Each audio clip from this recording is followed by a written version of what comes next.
नाशवान सुख को बंद करो भोगना। अलम विषय वार्तया नरक कोटि बीभत्सया, बंद करो ये विषय वार्ता का चिंतन कथन श्रवण, ये कोटि नरकों जैसा भय प्रदान करने वाला है। अभी तुम्हें समझ में नहीं आ रहा। ये विषय चित्र देखना, विषय चिंतन करना, विषय क्रियाएं करना बहुत करोड़ों जन्मों में किया है। थोड़ा संयम में हो जाओ। मानव जीवन की दिव्यता, आनंद की दिव्यता, उसका अनुभव करो, परमात्म तत्व का अनुभव करो, नहीं पछताओगे। यहां से कुछ नहीं जाना। कह रहे हैं अलम छई सुखा प्रदैर युवती पुत्रादिकैर। ये बहुत बड़ा आकर्षण है हर हृदय में काम का। विपरीत शरीरों को भोगने की प्रबल इच्छा, यही हमारी दुर्गति कराती चली आई है। इसी का आकर्षण रोकना है। यदि हृदय में ये आकर्षण बना रहा, काम सुख के भोग के लिए विपरीत शरीरों के आकर्षण, शरीरों को भोग करके आनंद की अनुभूति करने की इच्छा, ये दुर्गति करा देती है। दुर्गति ये ऐसा दलदल है, इस दलदल में प्रथम बार जब से उतरे आज तक नहीं निकल पाए। धसता ही चला गया जो इस काम भोग रूपी दलदल में गिरा। इसलिए कह रहे अलम क्षयम सुख, नाशवान चिंता शोक प्रदान करने वाले इस सुखाकर्षण से बचो। जो शरीराकर्षण, इससे बचो, नष्ट हो जाओगे। तुम्हारे जीवनी शक्ति एक सीमित है। अभी यौवन अवस्था है, नष्ट कर लो, फिर किसी काम के नहीं रहोगे। ना भगवत चिंतन ना शरीर चिंतन का रह जाएगा। केवल शोक चिंतन, चिंता, भय और केवल नाना प्रकार की भयावह कल्पनाएं। बस संयम से नहीं चलोगे, धर्म से नहीं चलोगे तो कोई सुख तुम्हें कभी सुख प्रदान ही नहीं कर पाएगा। धर्मात्मा पुरुष धर्म पूर्वक जब सुख का सेवन करता है तो सुख उसे विरति प्रदान करता है, वैराग्य प्रदान करता है, फिर वो अनुराग के मार्ग में चल पाता है। इसलिए कह रहे कि क्षय नाशवान सुख है, अक्षय परमात्म सुख की तरफ बढ़ने के लिए तुम्हें मानव देह मिला था। लेकिन प्रदैर युवती, मुस्कुराहट, रूपा शक्ति, मृदु भाषण, नाना प्रकार की विलासिता, इसने तुम्हारे मन का अपहरण कर लिया है। बचाओ अपने मन को और मनमोहन की तरफ लगाओ, प्रभु की तरफ लगाओ। मान लो इन महापुरुषों की बात, आज तक कभी कोई तृप्त नहीं हुआ। कोई भी शरीर भोगों से अतृप्त होकर ही मरा और अगले जन्म फिर उन्हीं भोगों में लगा। बहुत सावधान। यदि बात समझ में आ जाएगी तो निहाल हो जाओगे, नहीं समझ में आएगी तो कभी पछताओगे इस बात को सोचकर। ये महापुरुषों के वचन है। धर्म पूर्वक भजन करते हुए यदि भोगों का सेवन करोगे तो वैराग्य हो जाएगा और भगवान के चरणों में अनुराग के मार्ग में चल पड़ोगे, गृहस्थ हो या विरक्त। अधर्म पूर्वक विषयों का सेवन करोगे, मलिन अंतःकरण, रागी अंतःकरण, हिंसक स्वभाव, क्रूर स्वभाव, ससुख वांछा, आसुरी स्वभाव वाला बन जाएगा, जीवन नष्ट हो जाएगा। श्रीपाद कह रहे हैं वित्तादिकैर, धन के द्वारा भोगों को संग्रह करके भोगने की इच्छा, ये महान पापाचरण कराती है। अवस्था हो गई है भोग त्याग कर भजन करने की, फिर भी रुपए के बल से भोग भोगने की प्रबल आकांक्षा, खरीद के भोगेंगे। भोग लो, पैसा है, अभी पुण्य के द्वारा, पूर्व पुण्य के द्वारा तुम्हारे पास जो श्री है, लक्ष्मी है, उसका दुरुपयोग कर लो। दुरुपयोग,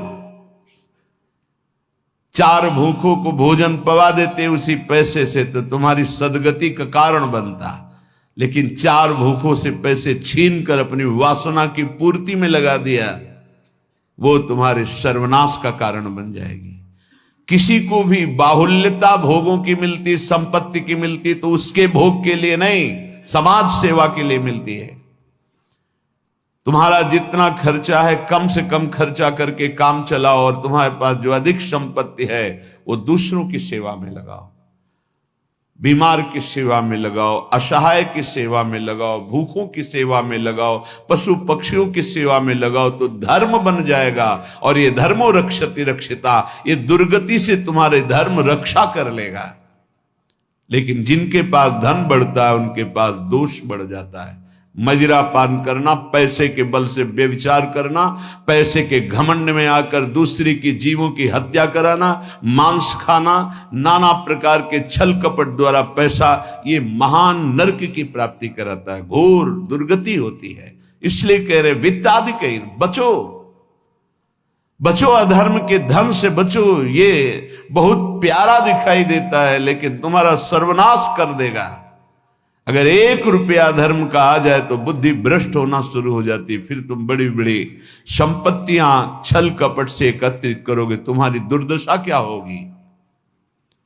श्रीपाद कह रहे विमुक्ति कथप याप्यलम मम नमो विकुंठ श्रेय।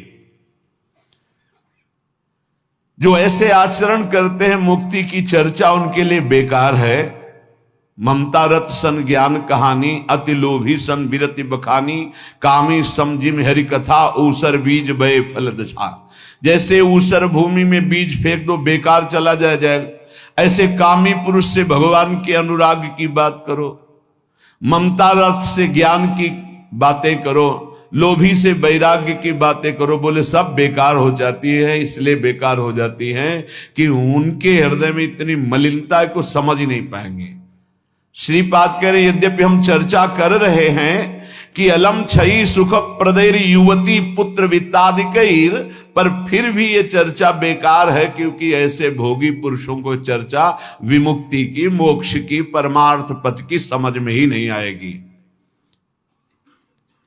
फिर भी हमारी प्रार्थना है कि आप समझने की चेष्टा करें। ये तुम्हारी संपत्ति, ऐश्वर्य, पुत्र, वित्त, स्त्री, परिवार, संबंधी, ये सब एक दिन तुम्हें छोड़ देंगे। तुम्हें अकेला यहां से जाना होगा। तुम्हारे पाप कमाए हुए और पुण्य कमाए हुए वही दोनों साथ जाएंगे।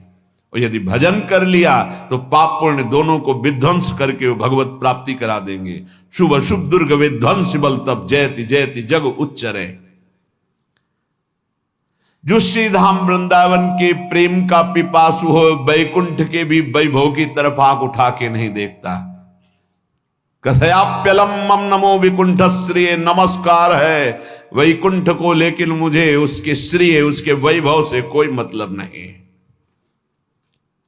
परम तु ही भवे भवे भवतु वार्षभाण्यथ, वृषभानु की पुत्री श्री लाडली जू किशोरी जू, परंतु मेरा मन श्री किशोरी जू के चरणारविंद में, जहां ब्रजेंद्र नंदन श्री लालजू महाराज मुकुट झुकाए हुए हैं। रसघन मोहन मूर्तिम विचित्र केलि महोत्सवोल्लसितम, राधा चरण विलोडित रुचिर शिखंडम हरिम वंदे। मैं श्री किशोरी जू महारानी जू के चरणों की उपासना करता हूं, जिनके चरणों में ब्रजेंद्र नंदन मोर मुकुटधारी स्वयं लालजू महाराज सर झुकाए हुए हैं। वही वृंदावन मेरा जन्म जन्म की आकांक्षा है, वही मेरा सर्वस्व वृंदावन है, जहां मेरी प्यारी जू और प्यारे जू विराजमान हैं। मुझे नहीं चाहिए वैकुंठ न वैकुंठ का वैभव। अब भी समय है। उपासक यदि आर्त भाव से भगवान से प्रार्थना करे तो प्रार्थना से बहुत जल्दी परिवर्तन होता है। भगवान सत हैं, चिदानंद हैं, प्रेमानंद हैं, करुणामय हैं, और एक भगवान का नाम है भक्ता अनुग्रह कारिणो। जो उनसे प्रार्थना करता है उस पर अनुग्रह कर देते, लेकिन प्रार्थना वही सुनी जाती है जो आर्त भाव हृदय से होती है। सच्ची मानना, तुरंत परिवर्तन देखा गया है। ये हम अपने जीवन की सैकड़ों बार की बात कह रहे हैं। जब कभी ऐसा आया है और प्रार्थना हुई है, मिनट पूरा होना मुश्किल हुआ है और उस प्रार्थना का उत्तर तत्काल मिल गया है। एक बार तो बस प्रार्थना करके हटे कि वह तुरंत उत्तर आ गया। वो ऐसे से ऐसा, अच्छा अच्छा, तत्काल तत्काल। बस अंतर ये होता है कि हम हृदय से प्रार्थना नहीं कर पाते, हमारी प्रार्थना कपट जाल से युक्त होती, इसलिए प्रभु मोहि कपट छल छिद्र न भावा। सच्चिदानंद रूपाय भक्तानुग्रहकारिणो माया निर्मित विश्वाय महेशाय नमो नमः। हे नाथ, आप सच्चिदानंद में हैं, सच्चिद आनंद में। तात्पर्य, हम आपको कुछ दे सकें ऐसी सामर्थ्य नहीं। सच्चिदानंद को हे पार्थिव जो मायाकृत पदार्थ हैं, भोग सामग्री, ये भ्रम हटा दीजिए। हमने कई बार प्रार्थना किया है, ये केवल हमारे भावों को प्रकट करता है, इसलिए वस्तु सामग्री का महत्व है। अगर भाव नहीं है तो कोई वस्तु सामग्री का महत्व नहीं। आप 100 कुंतल सोना चढ़ा दो, हमारे प्रभु के लिए कुछ नहीं है। कई बार आपको बताया है, समुद्र को रत्नगर्भा, पृथ्वी को रत्नगर्भा कहा गया है। ऐसे ऐसे पहाड़ हैं जो 4-4 लाख योजन के सोने के हैं, और वो सब मायाकृत है। आप देवलोक को जाइए, वहां स्वर्णिम भवन बने हुए हैं देव गंधर्व अप्सराओं के। अमरावती पुरी कैसी बनी हुई है, पढ़ करके महाभारत में देखिए कैसी देवराज इंद्र की सभा है, कैसी वरुण जी की सभा है, कैसी लोकपाल अग्नि की, वायुदेव की, होश उड़ जाएंगे। और ये सब मायाकृत है। ऐसे प्रभु को हम क्या दे सकते हैं?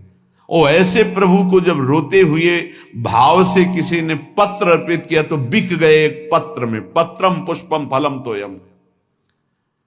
हे सच्चिदानंद प्रभु, आपके एक संकल्प से संपूर्ण सृष्टि प्रकट हुई है। ये प्रार्थना, मैं नीच आपको क्या दे सकता हूं नाथ? मेरे पास तो जो कुछ है वो सब आपका दिया हुआ है। शब्दों को देखिएगा, हे नाथ, मेरे पास जो कुछ है वो तो आपका दिया हुआ है। आपके एक संकल्प से संपूर्ण सृष्टि हुई है। नाथ, मैं आपको क्या दे सकता हूं प्रसन्न करने के लिए? आप मुझ पे अपनी तरफ से, अपनी कृपा से प्रसन्न हो। जब मैं शरीर की तरफ देखता हूं तो रोगा हरन्ति सततम प्रबला शरीरम कामादयोप्यनुदिनम प्रदहन्ति चित्तम मृत्युश्च नृत्यति सदा कलयन् दिनानि तस्मात् त्वमद्य शरणं मम दीन बंधो। अब अगर हम विचार करें शरीर के लिए तो नाथ,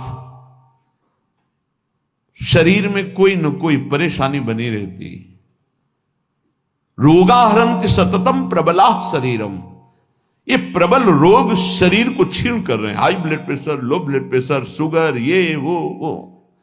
हम क्या आपसे वादा करें कि हम ऐसी साधना करेंगे कि आप प्रसन्न हो जाएंगे?